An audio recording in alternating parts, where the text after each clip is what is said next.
There's a paper for everything: degrees, titles, approvals. And honestly, it used to be paper and stamps, something you could hold. Now, it's PDFs, portals, logins, and we've sent you a link. It's passwords, QR codes, and a form that expires in 10 minutes. It's digital consent, automated decisions, and your request is being processed. The stamp is invisible now, and the rejection is instant. Systems talking to systems, while humans translate the damage. But there's still no proof that says, I navigated the year the supports collapsed in sync. No stamp for the month you carried your whole life in boxes. No trophy for staying human. I'm saying it the way engineers describe load. Because human suffering didn't end. We just built better lighting for the parts we want to show. And that's why reading matters now more than ever. They keep saying reading is dying, that no one has time anymore, that attention is gone. But that's not true. You're reading right now. You read your phone before you even read your own thoughts. You read faces, headlines, dashboards, moods. You read silence and what hides between words. The truth is, we've never read more. We've just stopped reading what feeds us. We scroll through noise instead of meaning. We skim the surface and call it knowing. But reading, real reading, was never just about pages. It was about power. The power to sense, to imagine, to rebuild reality through language. Because reading is how consciousness rehearses the future. And that hasn't changed. Not even in an AI world. So today, let's remember what reading really is. Not a task, not nostalgia, but the original technology for freedom, empathy, and evolution. Welcome to today's deep dive. Let's talk about something people keep saying is dying, but actually isn't. Reading, your most undervalued superpower. Because reading still runs the world. It's just been hiding in plain sight. So let's dive into why you read more than you think. Most people say they don't read anymore, but that's not true. You're reading right now. You read your phone the second you wake up. Notifications, headlines, texts. You read the weather, the traffic, the mood of a meeting before it starts. You read dashboards, contracts, captions, and credit statements. The average adult reads around 120 emails per day. That's more words than a short story. And by bedtime, after DMs, headlines, and notifications, you've read the equivalent of a novella of about 100,000 words. That's more than people read in an entire year in the 1800s. So reading isn't disappearing, it's multiplying. It's just that most of what we read now drains us. Before the internet, books were the main source of knowledge. Paper was how information moved. Letters, reports, newsprint. And because every message took effort, people slowed down to think. Now, we've traded reflection for reaction. Our attention spans aren't broken, they're overstimulated. The system is the problem, not our minds. We scroll more than we sleep. We skim headlines instead of ideas. We drown in text, but starve for meaning. That's why this conversation matters. Because reading, real reading, isn't about pages. It's about power. So let's dive into reading as performance training for your brain. Let me ask you something. Have you ever opened a book, clicked on an article, or scrolled through a thread? You blinked and suddenly an hour disappeared. That's not distraction. That's you being fully immersed. From the outside, you looked peaceful, maybe sitting on the couch or a chair, coffee mug in hand. But inside, your brain was running a high performance workout. 17 regions of your brain were firing at once. The visual cortex decoding symbols, the temporal lobe translating language, the limbic system coloring emotion, and the motor cortex lighting up like you were actually living the story. Scientists call this embodied simulation. See, when you read the line, she bit into a lemon, your brain doesn't just understand the sentence, it tastes the sourness. Your insular cortex activates, your jaw tightens, because your brain is rehearsing a reality you remembered. Reading isn't passive, it's a cognitive gym. Every paragraph is mental weightlifting. Scrolling trains reaction. Reading? That trains reflection. One builds reflex, the other builds resilience. Every single time you read deeply, your brain strengthens the neural networks for imagination, empathy, and problem solving. That's neuroplasticity, which is your mind's built in ability to rewire itself through experience. And that's why reading has always been humanity's superpower, because it trains you to think beyond the moment. Reading trains you to simulate futures before they happen. That's literally what strategy is.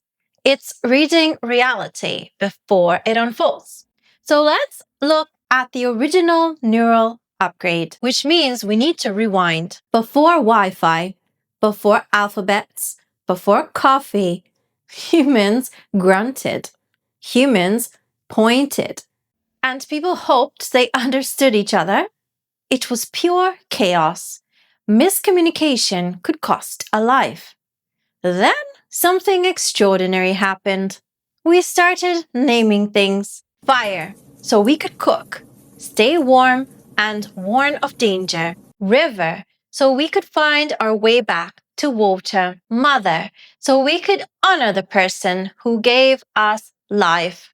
That was humanity's first neural upgrade. Language became our original operating system. Writing became our first external hard drive. For example, clay tablets in Mesopotamia were our earliest version of cloud storage. And another example, Sumerian cuneiform, which was from about 3200 BCE, stored inventories, laws, and trade records. Every time a new writing system emerged, hieroglyphs, oracle bones, or glyphs, the human brain rewired itself to meet the moment. The visual cortex learned abstraction. The hippocampus stopped mapping caves and started mapping concepts. Memory stopped being biological because it became civilizational. That was the true beginning of the information age, and now we're living in its next evolution where machines read us. So let's dive into reading in the age of AI. Artificial intelligence didn't invent reading.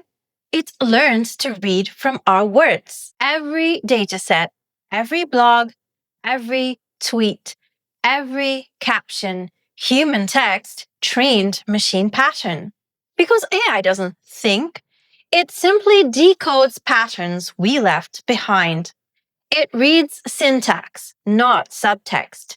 It mimics emotion. It doesn't feel it. It predicts coherence. It doesn't understand meaning.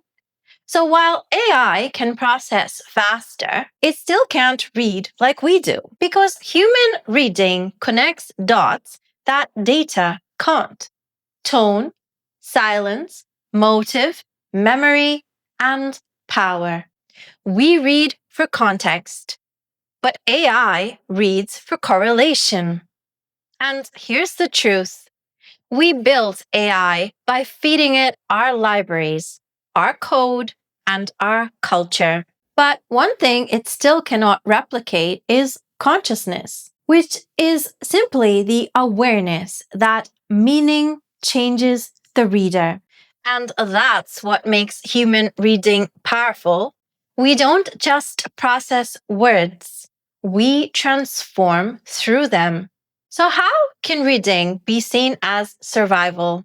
Well, reading isn't just about comprehension, it's orientation. Reading is how we sense danger, connection, and possibility. You read the skies for storms. You read the tone in a voice for truth. You read the pause before someone says, I'm fine. You read body language, silence, and timing. You also read energy because your nervous system is the original reader, scanning for safety, alignment, or threat. When something feels off, your gut fires before your mind can explain it. That's not intuition, that's intelligence. Your gut has over 500 million neurons, which is more than a cat's brain. That's why it's called the second brain. It doesn't use words, it uses signals. That off feeling is data. And people who survive the hardest systems are the ones who learn to read those signals early. They learn tone, power, hierarchy, and manipulation. Because not everyone studies others to understand them. Some study others to control them. Reading, real reading, protects you from that. It helps you detect patterns in behavior the same way your ancestors detected predators in the dark. Reading built civilization, but it also built self protection. When you learn to read people, you stop being an easy target. When you learn to read systems, you stop being easy to manipulate.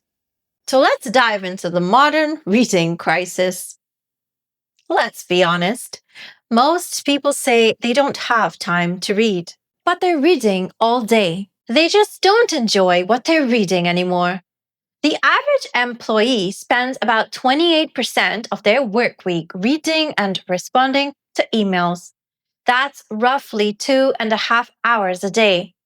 Add in Slack threads, dashboards, and presentations, and we're reading more text than ever. But almost none of it feeds curiosity. Most people read to survive their inbox, not to expand their mind. They're overloaded, overstimulated, and undersatisfied. It's not that people hate reading. They hate irrelevant, joyless information. They hate being measured by productivity metrics instead of connection. Reading used to be a doorway. Now, reading feels like a chore chart with instructions like read this to stay competitive, read that to be more successful, read faster, learn more, hustle harder. That's not education, that's extraction. The truth is, your attention span isn't broken. Your environment is just hostile to focus. You don't need a faster brain, you need a calmer nervous system. Because focus is a physiological state, not a personality trait. So, how did reading build everything? Every revolution in human history started with reading. The scientific revolution started with reading the sky. The Industrial Revolution started with reading blueprints. Finance runs on reading contracts. Medicine runs on reading the body's data. Technology runs on reading and writing code. Even this AI revolution, it runs on machines reading us. Every design, every innovation, every law started with literacy. So when people say reading doesn't matter anymore, remember this. To reach this exact sentence, the entire world had to read. Engineers read code. Designers read prototypes. Writers read prompts. Drivers read road signs. The infrastructure that brought this moment into existence was built entirely on reading. Because reading didn't die, it just scaled. So let's dive into how reading can be compared to being rebellious. Every time a dictatorship rises, books burn because literacy decentralizes power. It teaches comparison, and comparison kills control. Throughout history, people risked prison to share bound knowledge. Other times, poets copied truth by hand. And when reading was forbidden, people built secret libraries under their beds. Reading is never passive, it's subversive stillness. Today, we don't burn books, we bury them in distraction. Infinite scroll is the modern censorship. But every time you close your apps and open a page, you're staging a micro rebellion. Because reading is resistance to being programmed. It's how you keep your mind sovereign in a world designed to harvest your attention. Now let's dive into language, culture, and thought. Because every language carries its own architecture of perception. When you switch languages, you literally switch consciousness. Languages aren't all built the same. Some read left to right, others right to left, and a few top to bottom, depending on how their scripts evolved from brush to ink or chisel. Some are phonetic. You write what you hear. Others are logographic, which means one symbol can carry a whole concept. Some languages sound exactly as they look. Others look nothing like they sound. Because the writing and the speaking drifted apart over centuries. Some languages use tones, tiny shifts in pitch that completely change the meaning. Others rely on rhythm or stress, like percussion in sentence form. To the human eye, it's chaos. To the human brain, it's design. Because every writing system is just a mirror of how its people experience thought. Through sound, through shape, through memory, and through motion. Together, they form one truth, which is language isn't just communication. It's how humanity designed different interfaces for the mind. Polyglots, which are people who navigate multiple languages, develop thicker gray matter in the brain's executive regions. They don't just translate words, they translate worlds. So when you read across cultures, you're not just gaining knowledge, you're expanding the blueprint of what it means to be human. And now we'll dive into the story of you. Because your brain's default mode network runs the story of who you are. When trauma hits, that story fractures. So, reading, especially stories, memoirs, and philosophy, helps rebuild it. Every narrative you engage with gives your mind another blueprint for meaning. That's how you reauthor your own. Reading is how you restore coherence when life breaks pattern. It's how you rebuild inner language after silence. So, what about the future of reading? Well, soon we'll read through lenses and neural interfaces. AI will read for us, summarize everything, and translate instantly. But comprehension will always belong to us because comprehension is consciousness, and consciousness doesn't really outsource well.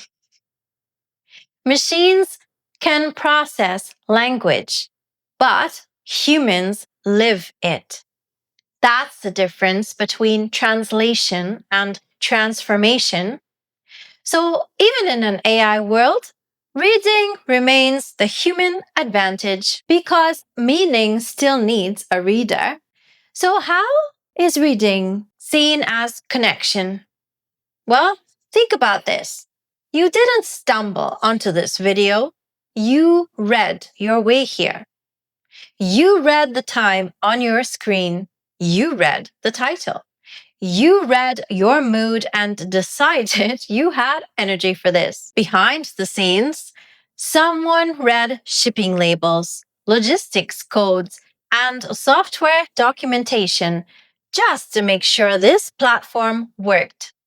Thousands of people read blueprints, terms, and contracts so that you and I could share this exact moment in time. Every message, every algorithm, every interaction still depends on literacy. So reading isn't dying, it's simply evolving into code, captions, visuals, interfaces, and signals.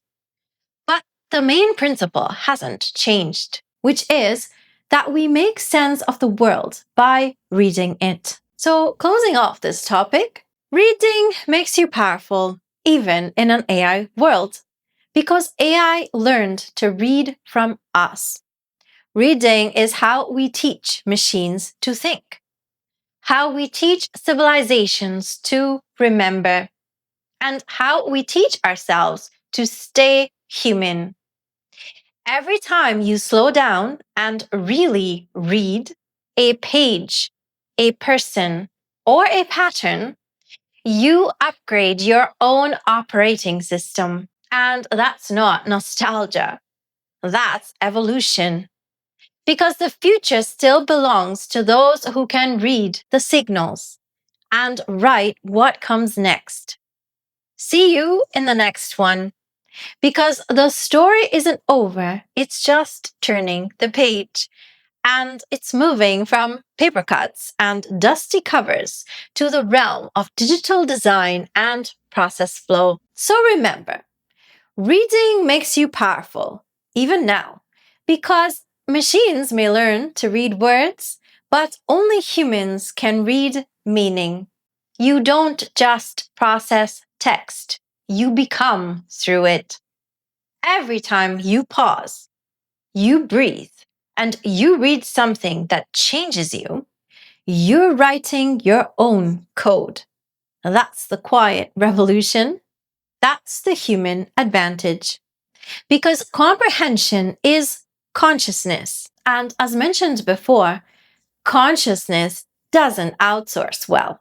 So next time you open a page, whether it's digital or printed, remember, you're not escaping the world. You're expanding your own. Every story, paragraph, and pattern is a way of seeing yourself again. Until next time, where we'll keep decoding the systems that shape us and exploring the ones that set us free.